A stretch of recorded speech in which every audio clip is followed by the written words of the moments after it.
اور میں اکثر کہا کرتا ہوں یہاں اگر کوئی امیر بندہ بیٹھا ہے تو کتنا امیر ہوگا، اور حضرت ہم تو اس غریب دور سے تعلق رکھتے ہیں کہ جب پیسے کاغذ کے ہیں حضرت. اس آسمان اور زمین نے وہ بھی دور دیکھا ہے کہ جب پیسے سونے اور چاندی کے ہوا کرتے تھے حضرت. کتنے امیر لوگ تھے. اور اس نے تو کہا تھا زمینیں چمن گل کھلاتی ہے کیا کیا، بدلتا ہے رنگ آسماں کیسے کیسے، نہ ہے کسرے دارا نہ گورے سکندر، زمین کھا گئی آسماں کیسے کیسے. حضرت ہم تو شاید کچھ نہیں حضرت. ہم وہ ہے 14 سال 13 سال کی عمر میں ہمارا بچہ بالغ ہوتا ہے، 70 سال 75 سال 80 سال اوسط عمر ہے، ختم حضرت. عاد اور سمود وہ قوم ہے جن کا بچہ 400 سال کی عمر میں بالغ ہوا کرتا تھا، 1400 سال ان کی اوسط عمر ہوا کرتی تھی. زمین پر رہنا وہ اپنی توہین سمجھتے تھے، وہ کہتے ہیں یہ کیڑوں مکوڑوں کا کام ہے زمین پر رہنا. وہ پہاڑ توڑ کر وہاں رہا کرتے تھے حضرت وہاں. لیکن کیا ہوا حضرت، رے وہ بھی نہیں. اور تاریخ میں بڑے نام لکھے پڑے، ہم کچھ بھی نہیں ہے حضرت. ہم مرلوں والے بیٹھے ہیں، کنالوں والے بیٹھے ہیں. میں اکثر پروگراموں میں جا کر احباب کی اصلاح کی خاطر یہ بات کہا کرتا ہوں، بڑی بھی میں چھلانگ لگاؤں، بڑا بھی یہاں کو امیر بیٹھا ہے، کتنا امیر بیٹھا ہوگا، میں بڑی بڑی چال مارا لگا جی 1000 قلعے، کچھ بھی نہیں ہے. صرف ایک تاریخ کا نام حضرت سکندر، جس نے 14 سال کی عمر میں 21 سال کی عمر میں 15 لاکھ مربع میل فتح کیا حضرت. 5 بر اعظم اس نے 21 سال کی عمر میں فتح کر لی. تاریخ نے فاتح عالم اس لیے لکھا، اگر مر نہ جاتا تو اس نوجوان نے واقعتاً ساری دنیا فتح کر لینی تھی. اور یہ اسپیشل پتر جتنے جوان بچے بیٹھے ہو، یہ یہود و نصارہ کی بہت بڑی ہمارے خلاف سازش ہے. ہماری جوانیوں کو انہوں نے زنگ لگا کے رکھ دیا. 21 سال کی عمر میں 15 لاکھ مربع میل فتح کر دیا حضرت. ایتھے 21 سال دے منڈے نو اما کچھڑ لاندی ہے نہیں، یہ تو چھوٹا ہے حضرت، یہ تو چھوٹا ہے.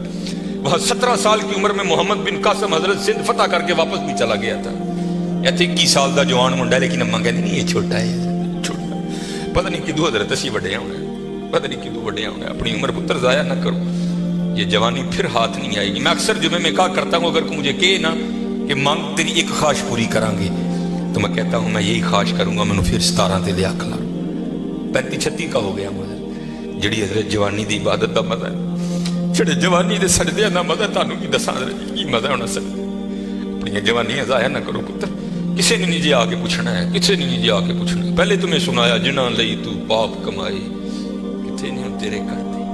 ہاں حضرت قبر میں وہی آئیں گے جن کی سنتوں کو آج ہم چھوڑ چکے ہیں. قبر میں وہی آئیں گے جن کی سنتوں کو آج ہم نے ترک کر دیا ہے. نہ چھوڑو یار، اپنی جوانیاں ضائع نہ کرو. یہ جوانی بار بار نہیں آئی، یہ بہت بڑی نعمت ہے. در جوانی توبہ کردن شیوائے پیغمبری است. جوانی میں اللہ سے یہ جو نبی ہوتے ہیں یہ معصوم ہوتے ہیں، نبی خطا نہیں کرتے. یہاں توبہ سے مراد ہے اللہ سے لو لگانا. یہ جوانی میں اللہ سے لو لگانا یہ انبیاء کا شیوا. لگاؤ جوانی میں لو، پھر دیکھو تو صحیح حضرت وہ تمہارا کیا مول ڈالے گا. یہ حکیم صاحب بڑی خوبصورت بات کہا کرتے تھے، اے نہیں کہ کوئی بڑھے ویلے آئے گا تو وہ واپس توڑ دے گا، نہیں، اسے بھی نوازے گا. لیکن جب جوانی کا جوش ہو، جب خواہشوں کا زور ہو، بندہ ان خواہشوں کو دبا کر جب اللہ کے حضور آ کر جھکتا ہے نا، تو پھر تمہیں کیا بتاؤں حضرت رنگ کیا لگتا ہے. یہ امام یافعی نے رود الریاحین لکھی، اس میں حضرت لکھتے ہیں کہ حضرت خضر علیہ السلام سے نا کسی اللہ کے ولی کی دوستی ہو گئی. تو حضرت خضر علیہ السلام سے پوچھتے ہیں حضرت آپ نے انبیاء سلام اللہ تعالی علیہ مجمعین کے ادوار دیکھے، حضور نبی علیہ السلام کا دور مبارک دیکھا، حضرت ابوبکر صدیق کا دور دیکھا، حضرت عمر، حضرت عثمان، حضرت سیدنا علی المرتضی رضوان اللہ تعالی علیہ مجمعین کے ادوار دیکھے، تابعین کا دور دیکھا، تبع تابعین کا دور دیکھا. کبھی کوئی ایسا بھی ولی دیکھا جس کی آپ کو سمجھ ہی نہ آئی ہو کہ یہ ہے کیا؟ تو حضرت خضر علیہ السلام فرماتے ہیں کہ میں مسجد نبوی شریف میں حاضر تھا حضور نبی علیہ السلام کے دربار مبارک میں سلام پیش کرنے کے لیے. تو کیا دیکھتا ہوں وہاں امام عبد الرزاق، امام بخاری کے دادا استاد ہیں، کہتے ہیں آپ درس دے رہے تھے اور لوگ بیٹھ کر نا درس سن رہے تھے. فرماتے میں نے دیکھا کہ کونے میں ایک لڑکا اپنے گھٹنوں میں اپنا سر دیے بیٹھا ہے. فرماتے میں نے سمجھا شاید سویا ہے. میں گیا، میں نے اسے ہلا کر کہا اوے نوجوان، وہاں امام عبد الرزاق درس دے رہے ہیں اور تو یہاں سویا ہے. اب اللہ کا رزاق صفاتی نام ہے، تو ان کا نام تھا عبد الرزاق.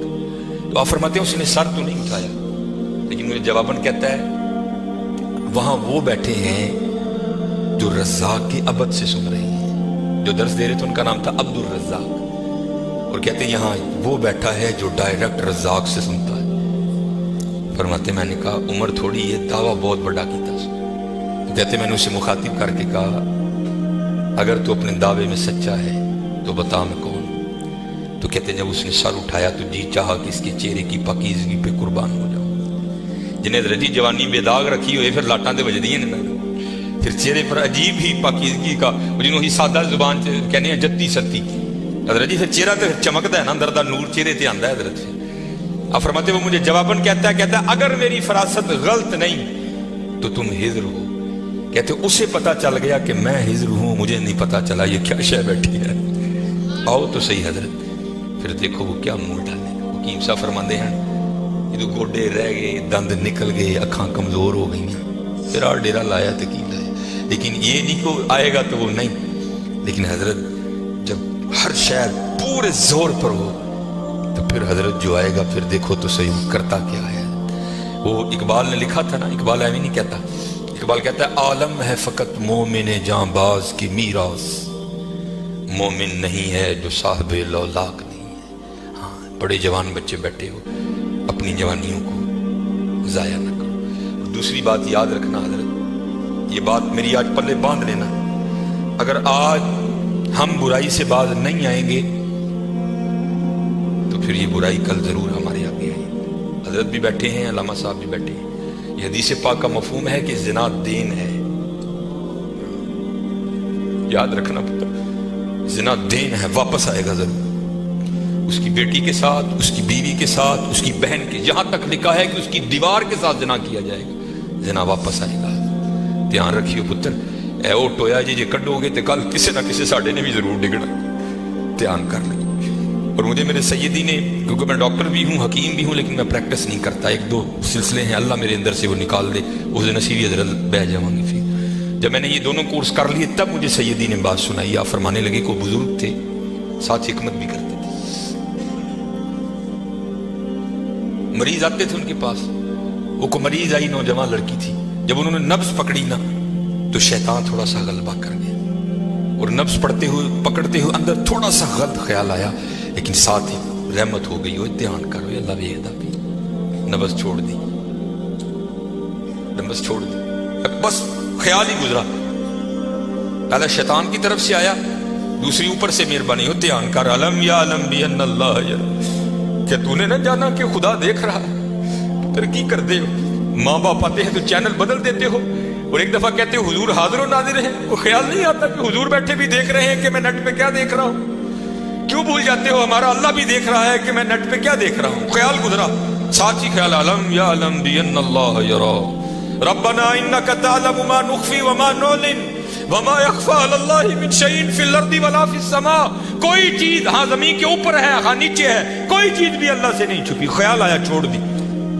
لیکن جیسے میں نے کہا نا حضرت دین ہے، ضرور گھوم کر آئے گا۔ تب گھروں میں ٹینکیاں شینکیاں نہیں ہوتی، تب ماشکی جس کو ہم ذاتی زبان میں کہتے ہیں وہی گھروں میں پانی دینے آتے تھے۔ گھر ان کی بیوی تھی، وہ پانی دینے کے لیے آیا، ماشکی پانی بھر کے نا جب وہ جانے لگا نا تو اس نے ہاتھ پکڑ لیا ان کی بیوی کا، انہوں نے اتنے پھڑیا، ادھر ماشکی نے کار پڑ لیا، وہ بیوی آگے سے ہاتھ چھڑا کر کہتی ہے وہ پتر کی ہو گئی، اس کو بھی خیال آیا، وہ روتا ہوا بھاگ گیا۔ اتنے وہ بھی بہ کے چنگا روئے دے، اکھاں لال کیتیاں، کار مائی بھی بڑا روئی، ساری زندگی لنگ گئی ہے، بڑھے ویلے کی ہویا انہیں کی ہاتھ پڑ لیا، وہ بھی بڑا روئی ہے۔ حکیم ہوئی گھر آئے تھے، حکیم صاحب دی اکھاں سجی دی، ویکھیا تے گھر والی دی اکھاں سجی دی، انہیں پوچھا بھلی لوکے کی ہویا کیوں روئی؟ میں کہا پہلے تسی دسو تسی کیوں روئے؟ انہیں کہا بس اج ایک دھی آئی سی مینوں دکھان نہیں، دی نبض پڑی، شیطان نے اندر گندگی پائی، لیکن نال ہی یاد آیا اللہ ویکھدا پیا میں چڑھ چڑے، کہہ لگے بس ادھر تسی ادھر ہی پھڑی، ادھر کار ماشکی نے میری پھڑ۔ دھیان کریو پتر، دھیان کریو، اج کسی دیاں تیاں نے کل ساڈیاں تیاں نے بھی جو اج کسی لیے چونک چ نہ کھلوئیو، اج کسی لیے نہ کھلوئیو، اج تسی کھلوو گے کل کو تہاڈی نہیں کھلوئے۔ بڑا دھیان کریو، بڑا دھیان، اپنی جوانی بڑی پاکیزہ رکھنی ہے، بڑی پاکیزہ، اور زنا سے بچنا ہے۔ یہ آگے علامہ صاحب اور میں تقریباً 1.5-2 گھنٹہ بیٹھ کر ہی روتے رہے حضرت کہ سانو انج دا پھسایا ہے کہ اج زنا آسان اور نکاح انتہائی مشکل کر چھڑے، نکاح انتہائی مشکل کر چھڑے، انتہائی مشکل کر چھڑے، لیکن بچنے کے تو بچے۔ زنا ایک ایسا گندا گناہ ہے، میں نے حدیث مبارکہ پڑھی کہ اگر کسی سے یہ گناہ سرزد ہو گیا نا، اس نے معافی مانگی، اللہ نے اسے معاف کر دیا، لیکن پتہ پھر بھی اس کو سزا کیا ملے گی کہ جنت میں اللہ جل شانہ زانی سے کہیں گے کبھی تو میرے سامنے نہ آنا۔ زانی کو ہمیشہ کے لیے دیدار الہی سے محروم کر دیا جائے۔ اور آج بس اللہ اپنی حفاظت میں رکھے، بچ کے رہنا ہے، اس سے بڑا بچ، اپنی جوانیوں کو پاکیزہ رکھنا ہے، اپنی جوانیوں کو پاکیزہ رکھنا ہے۔ پھر دیکھو حضرت رنگ کیا لگتے ہیں، رنگ کیا لگتے ہیں، رنگ کیا لگتے ہیں۔ یہ سکندر 21 سال کی عمر اور 5 بر اعظم فاتح، زندگی نے ساتھ نہیں دیا، سانپ نے اس کو ڈس لیا تھا، اور ارسطو نے سکندر کا ٹریٹمنٹ کیا۔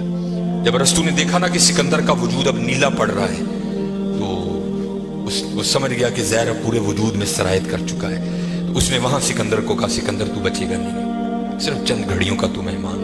تو وہاں تاریخ لکھتی ہے کہ سکندر نے اپنے وزیر کو بلایا، اور بلا کر کے، عیسائی مذہب تھا سکندر کا، وہ کہنے لگا کہ جب مجھے کفن دو گے نا تو ڈائریکٹ مجھے دفنانے کی نہ لے کر جانا، بلکہ اس طرح کرنا کہ دائیں بائیں سے میرا کفن پھاڑ کے نا میرے ہاتھ کفن سے باہر رکھنا، اور کرنا کیا، مجھے پورے شہر یونان کے چکر لگوانا۔ تو وزیر پوچھتا ہے سکندر وہ کیا، اس میں کیا راز ہے؟ تو کہتا ہے میں جاتے ہوئے ان لوگوں کو سبق دینا چاہتا ہوں، وہ اس دنیا سے جی نہ لگانا۔ دیکھو آج 15 لاکھ مربع میل فتح کرنے والا سکندر اس دنیا سے خالی جا رہا ہے۔ وہ چلیو، وہ کچھ نہیں لے کر گیا، ہم کیا لے کر جائیں گے؟ اور پھر یہاں کسی نے بڑا خوبصورت لکھا تھا، یہ وہ باغ ہے جس کے ہزاروں مالی تھے۔ دھیان رکھنا حضرت، یہ ہمیں بڑا وہم پڑ گیا ہے، مالک ہم نہیں ہیں حضرت، یہ علماء بیٹھے ہیں، اس نے قرآن کریم میں کب کہہ دیا کہ تم مالک ہو؟ تو قرآن کریم میں بار بار کہتا ہے وَلِلَّهِ مُلْكُ السَّمَاوَاتِ وَالْأَرْضِ، اور اللہ ہی کے لیے ہے زمین و آسمان کی بادشاہت، وَاللَّهُ عَلَىٰ كُلِّ شَيْءٍ قَدِيرٌ۔ یہ آپ آیت الکرسی میں ہر فرض نماز کے بعد اس بات کو دہراتے ہو، اللہ لا الہ الا هو الحی القیوم لا تأخذہ سنۃ ولا نوم لہ ما فی السماوات وما فی الارض، اور اللہ ہی کے لیے ہے جو کچھ آسمانوں میں ہے اور جو کچھ زمینوں میں ہے۔ سورہ آل عمران 3 پارہ، کل محبوب آپ کہہ دیجئے اللہم مالک الملک، اے اللہ اے ملکوں کے مالک، تیال کریو پتر او مالک جے، اسی نہیں مال، ہم تو مالی ہیں یار۔ اور میں اکثر اپنی مثال دیا کرتا ہوں، جب میں تھوڑا بڑا ہوا نا تو میں نے کیا دیکھا، میرے گھر کے باہر جو پلیٹ لگی تھی نا اس پر لکھا تھا چودھری علم دین، پھر وہ پلیٹ بدل گئی حضرت، دادا ابو کا انتقال ہو گیا، پھر نئی پلیٹ کیا لگی، حاجی محمد لوٹا۔ اب پتہ نہیں حضرت یہ پلیٹ کب تک رہتی، جگہ وہاں رہی حضرت، لیکن کیا ہوا حضرت، مالیوں کے نام بدلتے رہے حضرت، اسی مالیاں حضرت، اسی مالک نہیں حضرت، مالک وہی ہے۔ اور میں یہاں ایک روایت بھی اکثر سناتا ہوں کہ آپ کہو گے مولوی صاحب ایمی ساڑھے کو ساڑھیاں زمینہ کھون لگے ہو، ان کو قرآن و حدیث سے بھی تو دلیل دینا۔ حضرت موسیٰ علیہ السلام کا دور مبارک تھا، اور زمین کا ایک ٹکڑا تھا، 2 بندے لڑ پڑے آپس میں، ایک مالک تھا، ایک کا دل بے ایمان ہو گیا۔ اس سے پہلے کہ دونوں دستے گرے باں ہوتے، خون بہتا، کسی کی جان جاتی، وہ 4 وڈے وڈیرے وچ رلے، انہوں نے بہ کے کیا گال سنو، اللہ کے نبی حضرت موسیٰ علیہ السلام موجود ہیں، یوں ایک دوسرے کا گریباں پکڑتے ہو، چلو چل کے ان سے فیصلہ کرواتے ہیں۔ سارے لوگ حضرت موسیٰ علیہ السلام کے پاس حاضر ہوئے، عرض کی حضور زمین کا ٹکڑا ہے، یہ دعویٰ کرتا ہے زید کہ میرا ہے، بکر کہتا ہے میرا ہے، آپ اللہ کے نبی ہیں، آپ فیصلہ فرمائیں کس کا ہے؟ کچھ ایسے ہوتے ہیں نا جن کو ادب اداب کی آگاہی نہیں ہوتی کوئی بھی، وہاں بھی ایک ایسا بیٹھا تھا۔ حضرت موسیٰ علیہ السلام سے عرض کرتا ہے حضرت اینج کرو، کلا کلا کر کے نا ان سائڈ تے لے جاؤ، دونوں کی بات سنو، حقیقت حال آپ پر واضح ہو جائے گی۔ حضرت موسیٰ علیہ السلام جلال میں آ گئے، آپ نے فرمایا میں اللہ کا نبی ہوں، مجھے اس بات کی ضرورت نہیں کہ میں کلا کلا کر کے ان کی بات سنوں، مجھے اللہ نے یہ طاقت دے رکھی ہے، میں زمین کے ٹکڑے سے پوچھ لوں گا بتا تو دونوں میں سے کس کا ہے۔ آپ نے سب کو اکٹھا کیا اور لے کر چلے گئے، زمین کے اس ٹکڑے پر کھڑے ہوئے، فرمایا یہ زید دعویٰ کرتا ہے تو میرا ہے، بکر دعویٰ کرتا ہے تو میرا ہے، اللہ کے نبی حضرت موسیٰ تجھ سے پوچھتے ہیں بتا تو کس کا ہے؟ تو تفسیر میں لکھا ہے کہ وہ زمین کا ٹکڑا بول اٹھا، پہلے حضرت موسیٰ علیہ السلام کو سلام عرض کی، اور سلام عرض کر کے عرض کرتا ہے حضرت یہ دونوں جھوٹے ہیں، نہ میں اس کا ہوں نہ میں اس کا ہوں، ان کو کوئی تیاری کریں، یہ دونوں میرے ہیں۔ ہسی حضرت کیڑے وہم چ پے دے تے حقیقت کیا ہے؟ یہ وہ باغ ہے جس کے ہزاروں مالی تھے، سکندر جب اس دنیا سے گیا دونوں ہاتھ خالی تھے۔ ہاں حضرت دھیان کریو، خالی آئے ہیں اور خالی ہی یہاں سے جائیں گے۔ ہاں جائے گا کیا؟ اچھے اور برے اعمال ساتھ جائیں گے۔ حضرت ہن تہاڈی مرضی ہے حضرت، جدا مرضی ٹیر لا لو حضرت، لیکن حضرت جی چنگا ہی ٹیر لائیو، مندہ نہ لائیو۔ یہ سیالکوٹ جاؤ تو آپ نے حکیم عبدالحی رحمۃ اللہ تعالیٰ کا ڈیرا دیکھ رکھا ہے، یہ سٹی سینٹر کے تھوڑا سا آگے ہے۔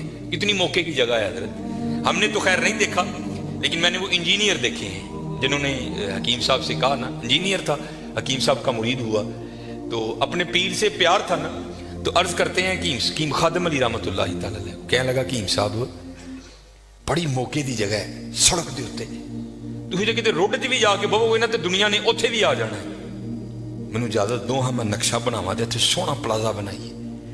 تو حکیم صاحب فرمان لگے وہ بابا جی رہن دے، کہنے لگا نہیں جناب پلازا بنانے۔ آپ فرمان لگے یار اسی بڑا لینا ہی، لیکن ایک گل سنی سی تاں نہیں بنایا۔ وہ کہتا حضرت مشورہ کریں نا، شاید بات کی حقیقت کچھ اور ہو، کیا بات سنی ہے، کیوں نہیں آپ نے بنایا؟ آپ فرمان لگے یار اسی سنے آئے نال نہیں لے کے جان دیں، اسی تاں نہیں بنایا۔ کیسے لوگ تھے یار، کتنا تقویٰ تھا ان لوگوں میں، اس جانب توجہ ہی نہیں کی حضرت۔ توجہ کی تو صرف اللہ کی طرف کی حضرت، توجہ کی تو صرف حضور کی غلامی کی جانب کی حضرت، اس جانب آئے ہی نہیں۔ اور حضرت جو اس کی جانب جائے گا نا، دنیا تو آٹومیٹک اس کے پیچھے آئے گی۔ مولانا روم رحمۃ اللہ تعالیٰ نے بڑی خوبصورت مثال لکھی، بڑی خوبصورت مثال۔ آپ فرماتے کوئی بزرگ بیٹھے تھے، ان کے سامنے سے نا بندہ بھاگتا ہوا گیا، افیادہ نسیہ پہ جائے۔ اگلے دن پھر بیٹھے تھے، پھر بھاگتا ہوا گیا، تیسرے دن پھر بیٹھے تھے، پھر گیا، چوتھے دن جب گزرا نا آپ نے پکڑ لیا اسے۔ آپ نے فرمایا بھائی یہ تجھے کیا مصیبت پڑی ہے، روز تو اس وقت بھاگتا ہوا نکل جاتا ہے اس جانب، اور اس کرتا ہے حضور میں اپنا سایہ پھڑن ڈیا تھا۔ آپ نے فرمایا پھر تو ساری زندگی نہیں پکڑ سکے گا۔ اس نے کہا حضور وہ کیوں؟ آپ نے فرمایا تو نے کر دی ہے سورج کو کانڈ، سایہ آ گیا ہے تیرے آگے، اب سورج کو کنڈ کر کے جتنا مرضی بھاگ، کیونکہ سایہ آگے ہے، وہ بھاگتا رہے گا تو اس کے پیچھے بھاگتا رہے گا، پکڑ نہیں سکتا۔ ہاں ایک کام کر لے، پکڑ پھر بھی نہیں سکے گا، لیکن پھر یہ ہوگا کہ تو سایہ کے پیچھے نہیں بھاگے گا، سایہ تیرے پیچھے بھاگے گا۔ انہیں کی حضور ہو کی، آپ نے پھڑکنا دا پاسا پویا اور منہ کیتا سورج ہے، فرمایا ہوں سورج آلوں دوڑ لا، سایہ تیرے پیچھے پیچھے دوڑے گا۔ یہ مثال دے کر مولانا روم کہتے ہیں تو نے بھی اللہ اور اللہ کے رسول کے دربار سے منہ پھیر لیا ہے اور بھاگ رہا ہے دنیا کے پیچھے، اب دنیا آگے آگے تو پیچھے پیچھے۔ اوے ہاں بھاگنا ہے تو دوڑ مدینہ کی طرف لگا، پھر دنیا تیرے پیچھے پیچھے ہوگی، تو آگے آگے ہوگی۔